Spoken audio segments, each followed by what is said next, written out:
¿Alguna vez has sentido que algo te observa desde adentro de ti mismo? Eso, no desde una esquina, no desde una ventana, desde dentro de ti. Como si lo que eres, lo que crees que eres, ya no estuviera ahí y en su lugar hubiera otra cosa, más callada, más antigua, más fija. No sé cómo explicarlo bien, pero si me dejas contarlo todo, tal vez logres entender por qué ya no me miro al espejo.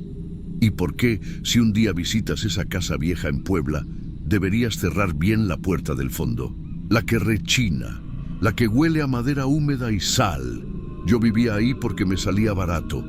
Era un cuarto chiquito, al fondo de una casona colonial que quedaba entre la calle 9 y la 5. El tipo de casa donde ya no vive nadie joven, con techos de madera, ventanas que no abrían del todo y una señora viuda que hablaba bajito, como si todavía viviera con alguien. Pero no era ella la que me daba miedo, era la sobrina nieta. Una muchacha de unos 20 y tantos que, según me dijo la señora, había venido del rancho por un tiempo. Yo no pregunté más. Se llamaba Itzel y tenía esa manera de caminar como si no pisara el suelo. Nunca hablábamos. Yo la veía pasar. Siempre en silencio, siempre arreglada, con la cara maquillada de un modo que no sabía si era para una fiesta o para otra cosa. Las primeras semanas todo estaba bien. Yo trabajaba en una refaccionaria, comía afuera, dormía poco. Casi no estaba en la casa. Hasta que una noche, al volver, encontré la puerta de mi cuarto entreabierta. Pensé que era el viento, pero cuando entré, faltaba mi vaso, un vaso de vidrio grueso, de esos con el fondo pesado. No le di importancia. Al otro día ya no estaba mi cepillo de dientes y a los 3 días una camisa, la que más usaba, la que tenía una manchita en el cuello. Pensé que alguien estaba robando, que la señora tenía a algún familiar metiche, pero cuando pregunté solo me dijo, ¿no será que lo olvidó en otro lado? No lo había olvidado. Itzel empezó a mirarme después de eso. Ya no era como antes, que solo pasaba sin verme. Una tarde en el patio me detuvo y me dijo algo que todavía no entiendo bien. ¿Te acuerdas de tu nombre completo? Me quedé quieto. Le dije, claro, aunque en ese momento dudé. Lo dije, pero no me sonó a mí. Ella solo sonrió y se fue. Desde entonces, empecé a soñar con habitaciones que no existían, cierros que crujían, vidrios empañados, voces muy lejos, y ella, siempre ella de espaldas, arreglándose frente a un espejo que no tenía reflejo. Perdí el apetito. En menos de un mes bajé casi 6 kilos. Las ojeras me llegaban a la mejilla. El patrón pensó que me estaba metiendo con alguna sustancia rara. No era eso. Era como si mi cuerpo ya no me necesitara tanto. Y el espejo del baño, ese fue el primero. Ya no devolvía mi mirada. Digo, el reflejo estaba ahí, pero los ojos no eran míos. No me reconocía. A veces parpadeaba antes que yo. Un jueves, después del trabajo, escuché pasos en el pasillo. Eran casi las 2 de la mañana. Me levanté y entreabrí la puerta. Ella estaba parada frente al armario del fondo, el que siempre estaba cerrado. Tenía una llave colgando del cuello. La giró y entró. No sé por qué esperé. Algo en mí no quiso verla salir. Me encerré. Me dormí. Al día siguiente, ella no apareció. Y al otro, tampoco. La señora me dijo que Itzel se había ido, que solo estaba de paso. Pero yo sabía que mentía, porque esa noche yo escuché llorar dentro del armario, llorar como si viniera de un lugar más pequeño que una habitación. Como si alguien estuviera encerrado en algo más chico, algo del tamaño de un vaso. Una semana después, algo cambió en el aire. El cuarto tenía olor a incienso, aunque yo no prendí nada. Y el espejo, el del baño, tenía marcas, como si alguien hubiera apoyado los dedos desde dentro del vidrio. Me acerqué. Toqué el borde, estaba tibio, como si alguien acabara de estar ahí, al otro lado. No sé cómo tuve el valor. Pero una noche aproveché que la señora se durmió y forcé el armario. Adentro, detrás de unas mantas viejas, había una caja de madera. Y dentro, una fila de vasos de vidrio, todos iguales al que perdí. Cada vaso tenía algo dentro. Pequeños muñequitos hechos de cera y cabello, algunos con trozos de tela, todos con ojitos de vidrio, menos uno.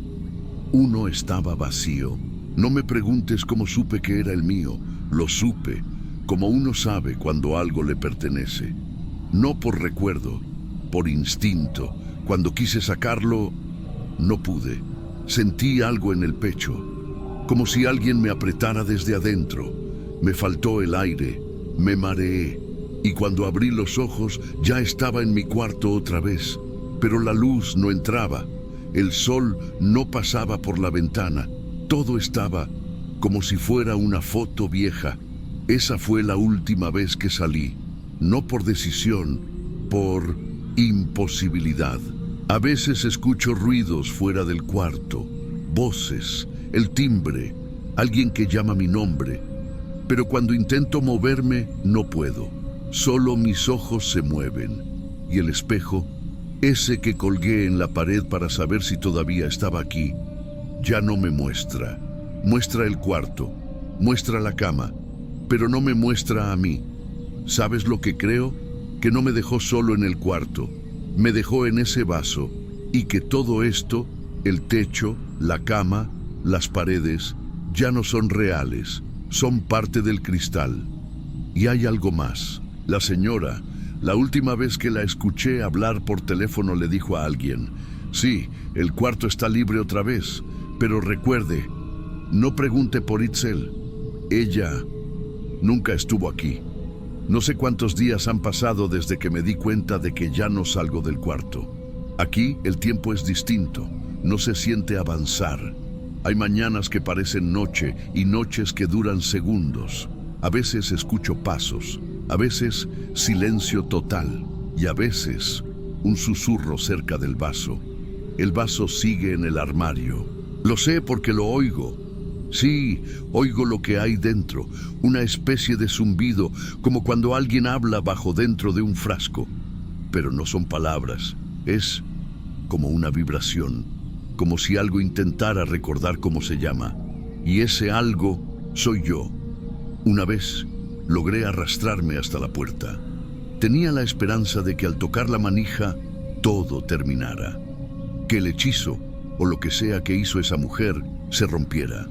Pero no, la puerta no se abrió, porque no había manija. Solo un círculo de vidrio liso, frío, como el fondo de un vaso, y ahí me vi, por primera vez en semanas, mi rostro, mi cuerpo, todo, deformado por el cristal. Pero era yo, encerrado. He pensado mucho en Itzel. ¿Era una bruja? ¿Un espíritu? ¿Una invención? Tal vez todas, tal vez ninguna. Lo que sé es que nunca pidió nada, nunca me tocó, nunca me dijo sígueme o ven, solo me observó, me eligió y yo me dejé ver. Una madrugada escuché que alguien entró al cuarto. La puerta crujió, los pasos eran suaves, femeninos. Pensé que era ella, pero no, era otro. Un hombre joven, cargaba una mochila, miró el cuarto como quien alquila por primera vez, dejó sus cosas, se acostó, se durmió, y entonces entendí. El cuarto se libera cuando el anterior ya no está. Desde ese día lo veo todas las noches, dormido, comiendo, mirando su celular. Vive una vida entera sin saber que este lugar ya tiene dueño. Lo observo como si yo fuera el espejo. Y a veces él también se detiene frente al vidrio, se mira y frunce el ceño. No porque vea algo raro, sino porque, por un segundo, me ve a mí. Quise advertirle, golpear, hacer ruido. Pero en este estado, lo único que puedo hacer es empañar el cristal. Y así lo hago. Cada vez que él se acerca al espejo del baño, hay una marca de aliento, una forma ovalada, 2 dedos. A veces una palabra. El otro día escribí, corre, pero la borró con la toalla. Ayer la señora volvió a hablar por teléfono. No sé por qué, pero este también adelgazó rápido, dijo. Tal vez le tocó uno de los vasos más viejos. Entonces lo entendí todo. No es solo Itzel. No fue solo conmigo. Este lugar, esta casa, este cuarto, son una trampa.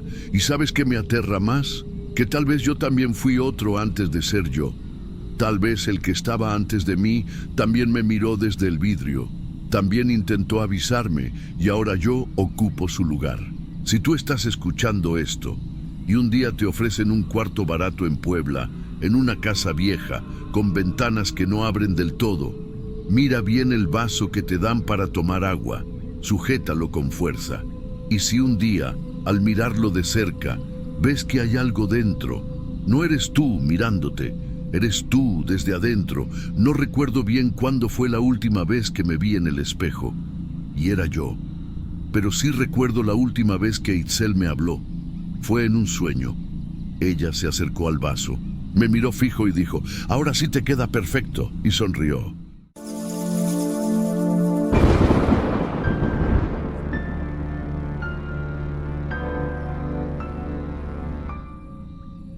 Yo sé que esto va a sonar raro, pero durante casi un año, todos los viernes me quité un diente, uno mío, y se lo dejaba a ella, en un vaso con miel, como ella me pedía. Lo hacía sin hacer preguntas, y lo más enfermo es que, al principio, lo hacía sonriendo, porque yo pensaba que estaba salvando a esa mujer. La primera vez que la vi fue en una esquina que nadie usaba. Las demás muchachas se juntaban en la acera de la Nueva con la Reforma, justo donde pasa la combi. Pero ella no. Ella se quedaba siempre al final de la calle, sentada sola en un banquito de cemento, leyendo un cuaderno viejo. No hacía nada por llamar la atención. No se vestía provocativa, no alzaba la voz. Pero había algo que me hizo parar. No era bonita, y lo digo sin malicia. No tenía ese tipo de belleza que te hace voltear la cabeza. Era más como un hueco, como si mirarla te jalara, como si te diera curiosidad por saber qué le había pasado. Me acuerdo que esa noche yo solo quería llevar a alguien, ganarme los 100 pesos por la dejada. Pero cuando le ofrecí la corrida, ella no dijo nada. Ni siquiera me miró. Cerró su cuaderno, se levantó, subió al carro y me dio una dirección que yo ni conocía. Una mecánica vieja, clausurada, allá por la zona de El Zapotal. Yo pensé que me estaba metiendo en un problema, pero al llegar vi que no había nadie más. Era una casa chiquita, construida atrás de la bodega de la mecánica. Ella se bajó sin decir palabra. Solo antes de cerrar la puerta me miró y dijo, vuelve el viernes, a la misma hora. Y volví. No sé por qué, solo volví. Esa noche, ella me ofreció un té. Tenía un olor fuerte. No sabría decir de qué. Lo tomé igual y me quedé ahí, sentado con ella, sin hablar, solo mirándola pasar las páginas del cuaderno, como si eso fuera todo lo que ella hacía. El viernes siguiente me pidió un favor. ¿Tienes un mechón de tu cabello que no uses? Me reí. Le dije que no tenía sentido lo que decía, pero cuando me di cuenta, ya me había arrancado uno. Y se lo entregué, y ella lo metió en un frasquito de vidrio con algo viscoso adentro. Gracias, esto me ayuda a dormir. Y así fue el primer trueque. Yo le daba algo mío, y ella me daba calma, porque con ella, por extraño que parezca, yo dormía bien. No soñaba, no me dolía la espalda, no pensaba en mi ex mujer. Era como si ella me quitara todo lo que yo no podía soltar. La cosa fue escalando. Una semana me pidió uñas, luego saliva, luego unas gotas de sangre de la nariz.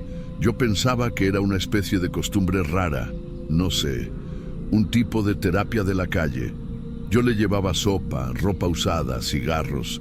Ella nunca salía, nunca cocinaba, nunca me pidió dinero. solo partes de mí, y siempre me daba algo a cambio: silencio, un café o esa forma tan tranquila que tenía de estar, como si no juzgara. Cuando pidió el primer diente, me reí. Pensé que era una broma, pero no. Tiene que ser uno de los de atrás, uno que ya no sirva. Lo dijo como quien pide sal en la tienda. Me pasé el dedo por la encía. Había uno flojo, de tanto apretar por las noches. Lo envolví en una servilleta de servilleta y se lo llevé. Ella lo colocó dentro del frasco que tenía mi pelo y cerró con una tapa de metal oxidado. Esa noche dormí como un niño. Después de eso, ya no hubo marcha atrás. Cada viernes, sin falta, ella me pedía algo más. Y yo, sin protestar, lo daba. Un viernes me pidió que ya no me cortara las uñas fuera de su casa. Otro, que no dejara que nadie más me tocara los pies. Y un día, sin darme cuenta, dejé de ir a trabajar. Ni siquiera llamé al patrón. Dejé el carro botado en el taller. Me mudé con ella, o eso creí. Pero en realidad, ella nunca me dijo que podía quedarme. Solo me acostumbré a estar ahí. Las cosas dentro de esa casa empezaron a cambiar. El lugar se fue llenando de objetos que no recuerdo haber traído. Botes con pelos, frascos con ceniza, figuras hechas de tela mojada. Había un olor agrio que no se iba con nada. Y había una esquina del cuarto que siempre estaba más oscura que el resto. Aunque abriéramos la ventana, ella seguía leyendo su cuaderno, pero ya no lo cerraba, ya no lo escondía, y fue ahí donde lo vi por primera vez. Mi nombre, escrito con letras apretadas, repetido una y otra vez entre párrafos que no entendía. Parecía un idioma, pero también parecía un rezo. Yo no dije nada cuando mis encías empezaron a sangrar sin razón, ni cuando mis sueños se volvieron pesadillas donde masticaba cristales y se me caían los dientes en la boca, ni siquiera cuando vi mi cara en el espejo y no la reconocí. Una noche me desperté solo. Ella no estaba en la cama. La luz del baño estaba prendida, y cuando me acerqué, la vi sentada en el piso, rodeada de velas negras, armando algo con mis dientes. Había más de 10 ya. Los colocaba en forma de espiral, junto con pequeños muñecos de masa oscura y pelos. No me vio, o fingió no verme. Solo dijo en voz baja: «Falta uno, el último», y siguió en lo suyo. Yo me fui esa noche, salí descalzo, sin dinero, sin llaves. Estuve 2 semanas viviendo en casa de un primo. Traté de olvidarla, pero soñaba con ella, siempre sentada, siempre esperándome, siempre diciendo: «El viernes es nuestro». Y yo sabía que lo único que faltaba era ese último diente. Una tarde, mientras me lavaba los dientes en casa de mi primo, uno de ellos simplemente cayó. No lo estaba tocando, ni lo sentí flojo, solo cayó al lavabo, y lo supe. Era ese, el último. Lo metí en un pañuelo, no sabía para qué, solo sabía que no podía botarlo, que no podía quedármelo. Me dije a mí mismo que no iba a volver, que todo había sido una especie de delirio, una obsesión. Pero esa noche no pude dormir, y la siguiente tampoco. Escuchaba un zumbido en el oído, un golpeteo en la mandíbula, como si algo dentro de mí dijera: «Falta uno». Así que regresé. No le dije a nadie. Tomé un taxi hasta la colonia. Caminé los últimos metros. El portón oxidado seguía igual. Nadie había tocado la mecánica desde que la cerraron. Y la casita, bueno, no tenía luces, pero estaba abierta. Adentro olía peor que antes, como a cosas mojadas y dulces, a miel podrida. Ella no estaba en la sala, ni en la cocina, ni en el cuarto. Pero en la mesa, ahí estaba el cuaderno, abierto, con una hoja arrancada, y en su lugar, un vaso con miel hasta la mitad. Y entendí. No me habló, no salió, no me pidió nada. Yo fui el que metió la mano en el bolsillo, saqué el pañuelo, abrí despacio y dejé caer el diente en el centro del vaso. Y en el momento en que el diente tocó el fondo, La casa respiró, lo juro. No sé cómo explicarlo, pero fue como si las paredes se inflaran, como si algo exhalara desde los muros, como si esa casa hubiera estado esperando eso. Y entonces ella habló, pero no desde un cuarto, no desde otro lado, desde dentro de mí. Ahora sí, estás vacío. Corrí, no recuerdo salir. Solo recuerdo ya estar en la calle, con los pies embarrados, la camisa rota. Llegué a casa de mi primo sin decir palabra. Me encerré por 3 días. Comí casi nada. No contesté mensajes. Sentía que si abría la boca, se me iban a caer todos los dientes que me quedaban. Después de eso, algo cambió. Volví a trabajar. Cambié de zona, cambié de rutina, pero nada me sabía igual, ni el café, ni la comida, ni el aire. Era como si estuviera mirando todo a través de un vidrio sucio, como si yo estuviera presente, pero por compromiso. Intenté quemar el cuaderno que me llevé. Sí, el cuaderno. Estaba escondido entre sus cosas cuando fui esa noche. No sé por qué lo tomé, pero lo tengo. Y no se quema.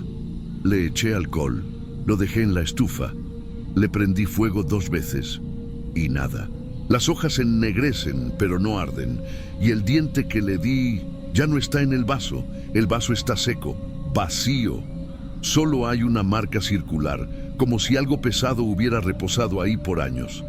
He pensado muchas veces en contar esto, pero ¿a quién? ¿A un médico? ¿A un cura? ¿A la policía? No, esto no es algo que se denuncia, no es algo que se explica, es algo que se carga. A veces todavía sueño con ella, pero no como antes. Ahora, en el sueño, yo soy el que está sentado y ella me observa desde la oscuridad y me dice, es viernes, hoy toca otro. Y me río como al principio, porque ya no me quedan, porque ya le di todo. Solo quería advertir a alguien. No sé cómo se llama, no sé de dónde salió. Solo sé que todavía está viva y tiene hambre.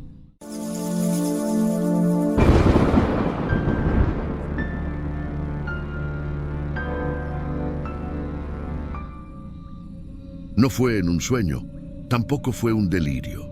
La primera vez que me di cuenta fue cuando abrí la boca para decirle a un cliente que se fuera, y lo que salió fue, todavía no terminamos.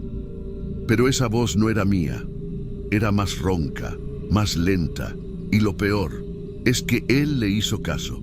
Yo me llamo Luciana, bueno, me llamaba, ahora uso otro nombre, porque no me conviene que me encuentren. No estoy contando esto para asustar a nadie, ni para que me crean. Lo estoy diciendo porque hay mujeres que, como yo, trabajan con el cuerpo, pero terminan perdiendo algo peor, la voluntad. Y no siempre se nota cuándo fue que se fue. Todo empezó en Mazatlán, en la parte vieja, cerca de los rieles donde pasan los camiones cargueros y los pescadores borrachos vienen a desquitarse la semana. Ahí hay una casona sin letrero, con cortinas gruesas y 4 habitaciones pintadas de rojo. Yo dormía en la del fondo, la número 12. Nunca me metía con clientes más de lo debido. Nada de repetir, nada de nombres, nada de confianza. Pero una noche el patrón me llamó aparte. Me dijo, este señor viene de lejos. Dijo que te quiere a ti y va a pagar doble. Lo vi desde la escalera. Era moreno, alto, con una gorra gris. Tenía el ojo izquierdo blanco, como si se lo hubieran quemado. No parecía un cliente. Tenía una bolsa en la mano y me habló sin mirarme. Es un ritual, no duele. Le respondí que no hacía ese tipo de cosas. Que si quería otra, le presentaba a las muchachas. Él dijo que no, que tenía que ser yo. Y que el pago iba por adelantado, era mucho. Y la verdad, en ese entonces yo ya me sentía hueca. Como si ya no me importara si me miraban, si me tocaban, si me hablaban. Así que acepté, porque pensé que iba a ser raro, pero rápido. Pero no fue rápido, ni fue raro. Fue otra cosa.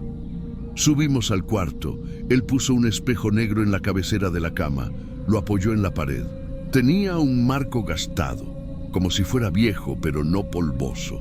Luego sacó una cinta blanca con símbolos raros y la puso en el suelo, alrededor de donde yo estaba sentada. Me pidió que repitiera unas palabras. Sonaban como portugués, pero distorsionado. Yo no entendía lo que decía, pero las repetí, una por una, y él solo sonreía con el lado de la cara que veía. El otro estaba inmóvil. Después, nada más. No me tocó, no me pidió nada más. Me dio el dinero, recogió el espejo y se fue. Pensé que había sido uno de esos locos ricos que juegan a lo esotérico. Pero esa noche no pude dormir, no por miedo, no, sino porque escuchaba una voz detrás del espejo del tocador. Una voz que decía, todavía no terminamos. Pasaron 2 días. En el tercero vino un cliente cualquiera, uno de esos que ni miran a la cara. Cuando se desvistió, sentí un impulso extraño, como si me doliera algo adentro, y sin pensarlo le dije, arrodíllate, y él lo hizo. Esa noche volví a oír la voz, solo que esta vez no venía del espejo, venía de adentro de mi boca. Yo sé que esto suena a exageración, yo también lo pensé, hasta que empecé a tener momentos en blanco, como si una parte de mí saliera y mirara desde afuera. Las otras muchachas empezaron a decir que estaba más callada, que hablaba sola. Una me dijo que me vio escribiendo algo en la pared del baño con lápiz labial, pero cuando fui a ver, había una palabra en otro idioma. Yo no la había escrito, o eso creía. Cada vez que llegaba un cliente sabía su nombre antes de que lo dijera, y a todos les pasaba algo. Uno se fue llorando, otro vomitó en la puerta, uno se desmayó sin razón, y hubo uno que nunca regresó. Dicen que murió esa misma noche, en su casa, solo. Fue ahí cuando empecé a tener miedo, no por ellos, sino por mí. Una noche me vi en el espejo, en el mismo del ritual. Había una nueva grieta, y mientras me maquillaba, vi que mi reflejo parpadeó, cuando yo no lo hice. Yo quise parar, lo intenté. Me encerré en el cuarto, me alejé de los clientes, le dije al patrón que estaba enferma, pero el teléfono seguía sonando. Seguían preguntando por mí, y no solo eran hombres. Una señora vino un día, se quedó parada en la puerta del pasillo, tenía un pañuelo en la cabeza y me miraba como si me conociera. Yo le pregunté qué quería, y ella solo me dijo, él ya está pagando. No sé por qué, pero empecé a llorar, no de tristeza. Era una sensación distinta, como si yo estuviera dentro de alguien más, como si mis ojos no fueran míos, pero igual lloraban por mí.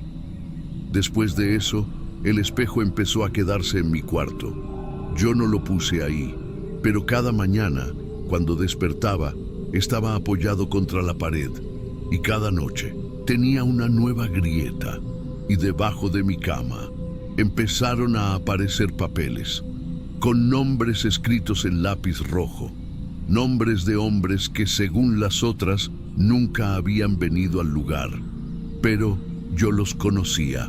Uno había sido mi padrastro, otro un tipo que conocí en el rancho cuando era niña, el tercero era un nombre que soñaba todas las noches.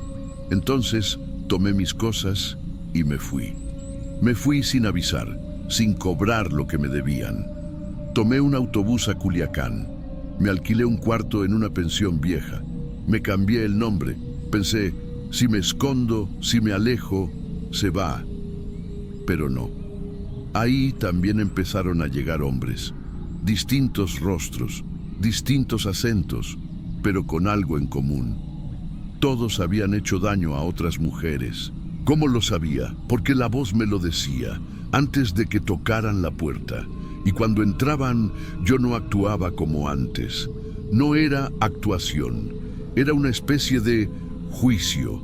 Yo les hablaba, pero no con mis palabras. Los miraba a los ojos. Les decía cosas que nadie más sabía. Los hacía temblar. Uno, un hombre alto con camisa blanca, me gritó: ¿Tú cómo sabes eso? ¿Quién te lo contó? Y yo no supe qué responder, porque yo no lo sabía, pero lo dije igual. Me di cuenta de que ya no estaba poseída. No era eso, era algo más sutil, más peligroso. Estábamos juntas, ella y yo, y ya no sabía quién hablaba en qué momento.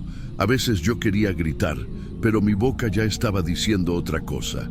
A veces quería llorar y me salía una sonrisa. Y lo peor fue cuando me miré al espejo y vi que mi reflejo ya no parpadeaba, nunca, solo me observaba.